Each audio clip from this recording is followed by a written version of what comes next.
So these are ingredients. That's my daughter making a special meal, and she's gotten leaves, banana leaves. These ones are for use to prevent burning of the meat. So this is something we learned in Uganda. Also enhanced flavor. It also enhances flavor. This is something that is it's like smoking the meat, and it's very frequently done in Uganda. Slow heat. And then it's slow heat and continues like that, so that it absorbs the flavor of the banana leaf, the meat now before being cooked, because this is just the preparation to absorb that smoky taste. Then the cooking will be done in different steps. I'll show you all that later. So those are the banana leaves. They're also used for wrapping plantain in what we call matoke. They're also used to the way Indians use them as plates, but in Uganda, because we borrowed a lot from our 12-year stay in Uganda, they are also used to wrap food, so that you can wrap chicken in it, you can wrap meat in it for cooking with for stewing. For those of you who don't know, I'll probably show you one of these days again when my daughter cooks that. But for now, we'll go step by step and see how this goes. Smoking. We are going to cover it with another, which I've pre-smoked, by the way. Oh, the leaves are pre-smoked, so once this is starting to smoke, it's also going to be covered with another leaf. And then the stem. The heart of the leaf. Yeah, the mid section. Is that which goes or is used for holding. Yes. Yeah. So the grill, and then there's the stems are the ones that are used to hold the banana leaf, so that the meat doesn't pass through. That's how it's covered. So it's like cooking with foil. It's a slow cook, but you see this is not artificial. This is natural. So it enhances the flavor, apart from just preserving the juice of the meat and then giving it a fresh taste and a cook.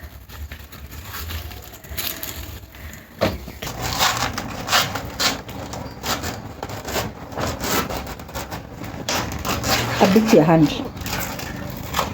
Ile. A bit too. A bit this way.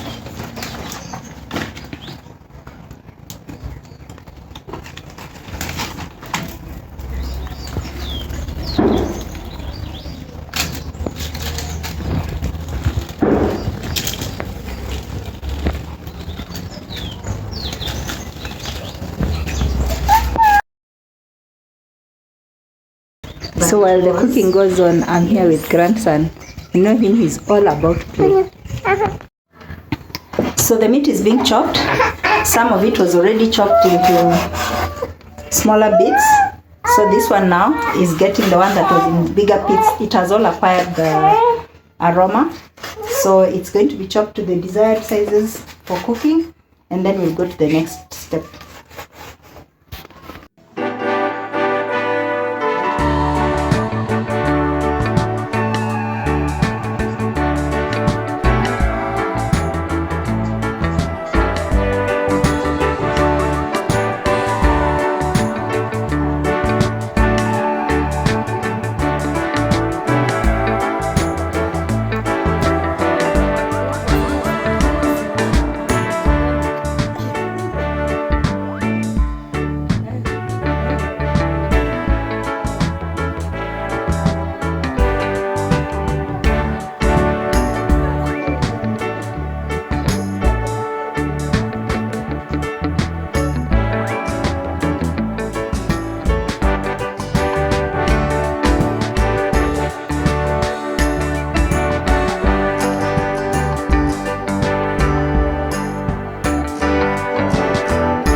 this kitchen did not have this kind of lighting, it would have a totally different ambience at all times of the day. But it has this amount of sunlight. Okay, I'm shooting and this little king wants to hold the camera.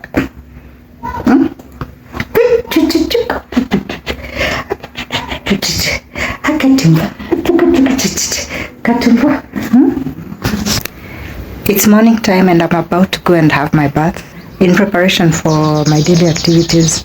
I've just been watching a video about how a lot of Chinese men coming to 35 years are single and lonely, can't get wives, and then I've seen some videos of some Chinese girls getting interviewed by men for marriage, and the impunity they have.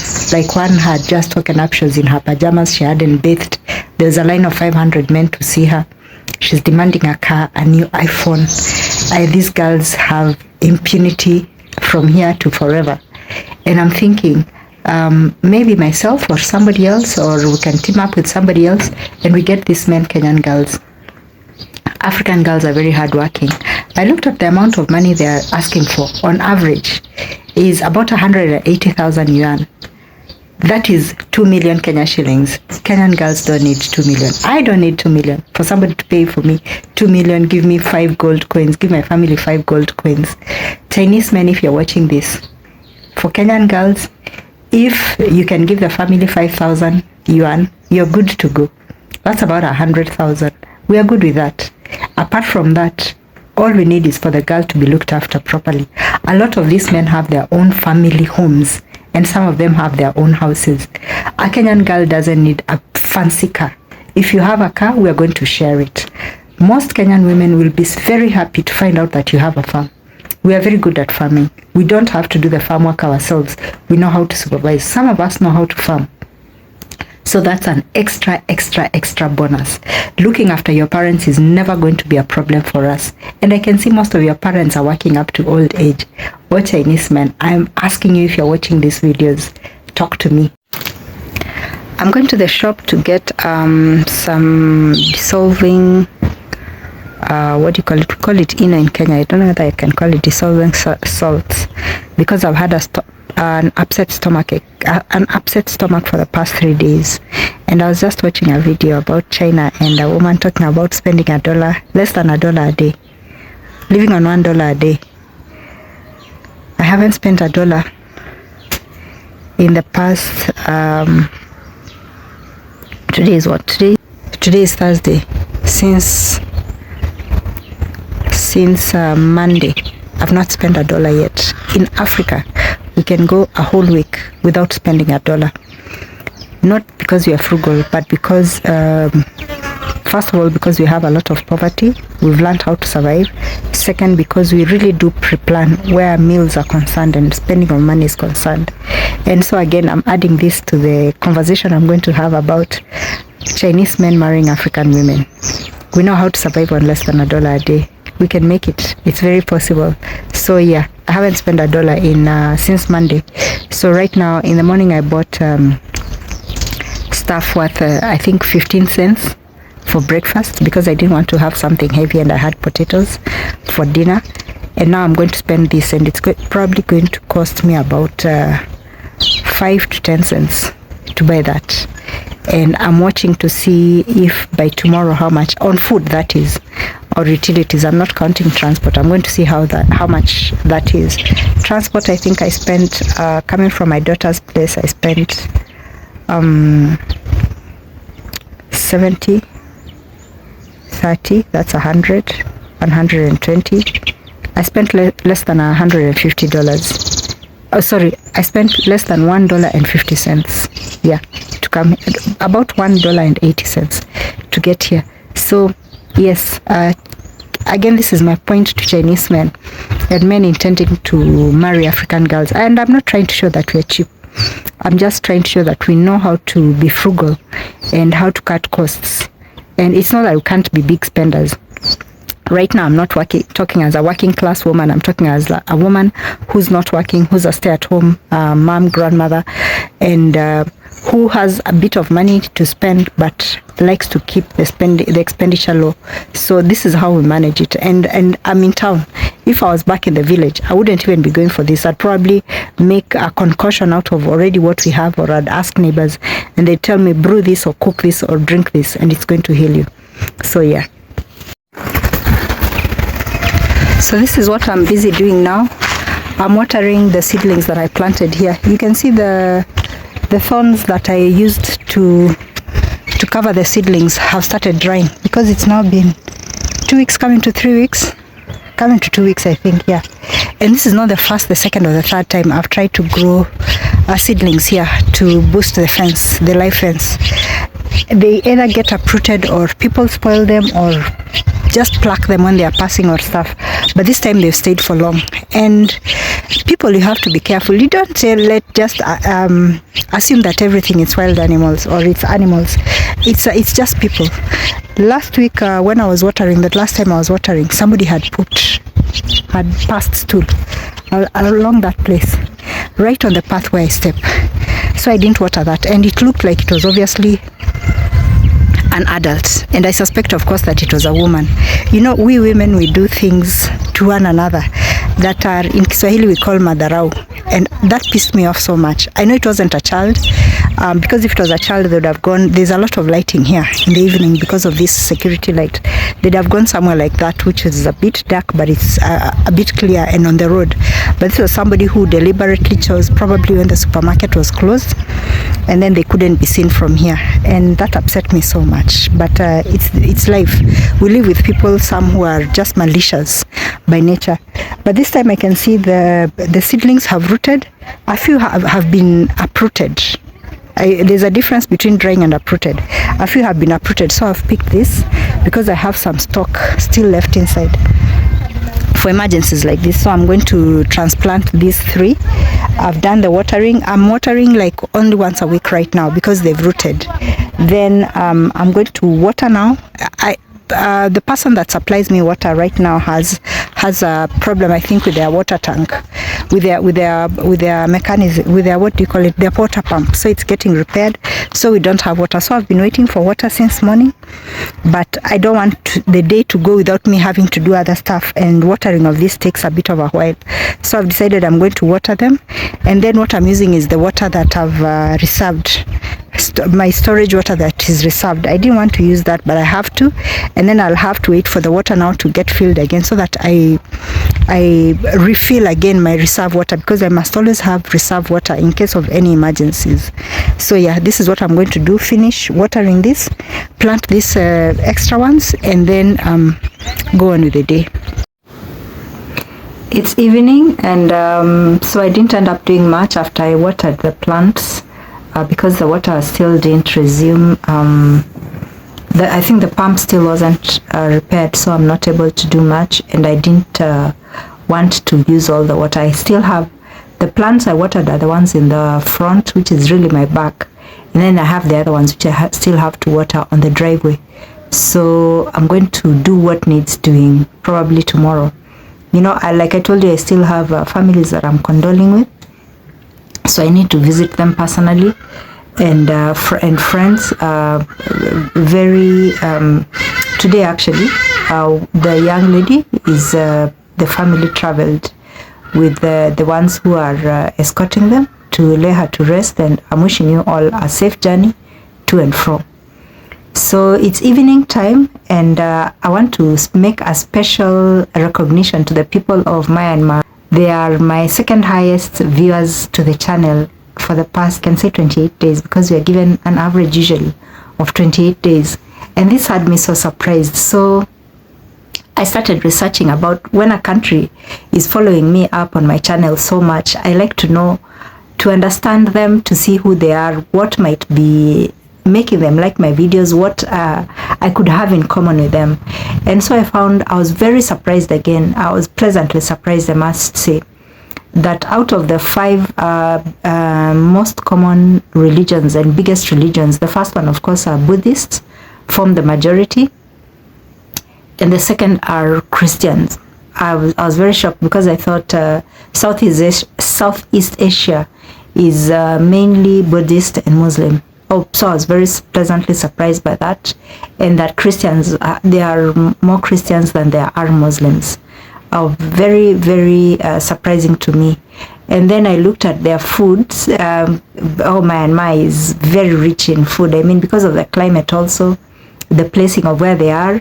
And then one thing that interested me so much is that the first video I looked, checking of course to see about the country, is that I saw everybody was putting something on their faces. And for a minute I thought it was bleaching, so I quickly went to Google and find out if in Myanmar they bleach, and I found that it isn't. They have a natural skin soothing cream that they make from a tree called, is it Thanakar? I was so impressed. Oh my goodness. Of course they obviously have very lovely skin.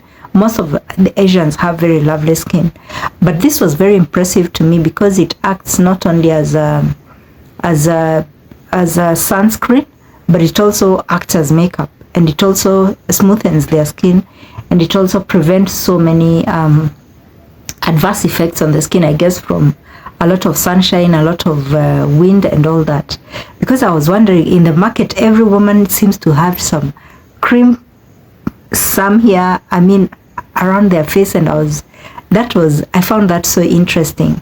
And then another thing that I learned about Myanmar is that they border China, they border India, and they border Bangladesh, and so their food is also influenced by the people who border them. So they have a food range that is very mixed, with a bit of each of the countries that border them, the peoples that border them. And of course we know that a lot of boundaries were really created by colonization. So in the shows that I watched to learn about Myanmar, I found out that also the people, there are those who have a lot of Chinese ethnicity, there are those who have more of an Indian ethnicity, there are those who have more of the different ethnicities around them. But of course there is the natural mix and blend of all these people that has come to form Myanmar, the country. So to the people of Myanmar, Burda, that's how it's put on my YouTube as a country. I appreciate very much you following my channel, you watching my channel. This was so surprising to me. I mean, it has always been Kenya vying with the United States for the top slot, and sometimes United States vying with South Africa for the third slot. But I think I came on so hard on South Africans because of the xenophobic attacks recently that they stopped following my channel. And I can say really, no loss. For those of you who are so xenophobic, it's no loss. But of course there are so many of the South Africans who do not at all support this xenophobia that is in the country. And to all of those I say thank you very much and God bless you, because we all need one another. We do not have the energy, the effort, the time to hate one another as Africans. There's so many problems going on in this world today. We as Africans have so many problems around us that the last thing we need is to hate on one another. So thank you very much, Myanmar. Thank you also very much to the people of Tanzania, who I see are among the list of countries that are watching. Thank you very much, because you form the top, that is besides Kenya, that are watching my channel, and I appreciate this very much. So the next countries that I'd like to appreciate after Myanmar and Tanzania are India. India have consistently been followers of my channel, supporters to my channel, viewing my channel for a very long time. I must say that I also communicate a lot with Indians in various ways, so I'm very glad for that. I know India is so dear to Kenya because of a lot of historical nature. India, right from a long time ago when their first ships docked in Kenya, we've had a very close relationship, and then the fact that a lot of them migrated and lived on in Kenya right from before pre-colonial era. So I thank you very much, all of you who are viewing my channel from India. Again on the list we have the US, which has consistently been followers of my channel. I admit that sometimes I get out of the mainstream kind of content that people in America would understand so much. I've realized that when I go very local about stuff that is really not international at all, but very basic and very local, I don't have that audience very much, because I guess there's a type of way they like there's a type of content they like to see, and so I'm slowly coming to learn exactly what they have, what they like and what they don't like. But I'm very grateful that consistently the United States of America has been followers to my channel, and coming bottom of this top list of followers and viewers to my channel is the United Kingdom. I'm very grateful. The United Kingdom is usually way low, way below the people that are viewing my channel, but this time I can see that we have a lot of people. The percentages might look very small, but considered against an average of 74,000 viewers, then that makes everybody is worth appreciating. So I don't take it for granted that all of you are there viewing my channel, watching my vlogs. So all I'll ask is that could you please like and subscribe. I'm very grateful to all of you from those countries that I've named that are top of the list of numbers in followers and viewers that are coming to my channel. I appreciate it very much. So please find out what you can about Kenya. Tell me what it is else that I can do about Kenya. And like I said, I'm also continuously watching videos and vlogs from your countries so that I can also appreciate and see what your countries are about, how you live among yourselves, what you do for religion, what your customs are, what your traditions are, how the youth are in your country. These are things that interest me. But most of all, I must say that I love watching countryside vlogs from all of the countries all over the world, and I love watching anything that has to do with entering people's homes, viewing the architecture, sometimes even when it's just vlogs about the outside of houses. But I like to see how are they inside. What size are the windows? Why are they like that? What size are the doors? Why are they like that? How high are the roofs? Why are they like that? Architecture really interests me, and so people interest me the most. But again, you always discover that the architecture is guided by the people, and then the weather, the climate, the terrain, and all that. So thank you very much again, all of you, for staying on my channel. Like I said, I always come here to appreciate people who are from different parts of the world who are watching my channel. I don't know what they're finding interesting, and it doesn't matter, because I'm also finding a lot of very interesting stuff from your countries, from your people, and it's a sharing of ideas, it's a sharing of lessons, it's a teaching of one another, it's an inspiration of one another, it's a building of one another, and it's an encouragement of one to another. So thank you very much for staying on the channel. All I will say is that tell a friend to come back to this channel. It's about my different kind of ordinary here in Kenya, Africa, in this little place called Ruai. I always say we are in the city, but we are like a village on the outskirts of Nairobi. So thank you very much for staying on the channel. Please remember to like and subscribe in order to support the channel. And I'll just end with saying that I wish you love, I wish you happiness, I wish you grace, I wish you favor, I wish you fortitude in all you do. God bless you and guide you and greatly protect you. And again, I'll ask, please like and subscribe to support the channel. So from Nairobi, in the corner of Ruai, of magical Kenya, it's bye-bye.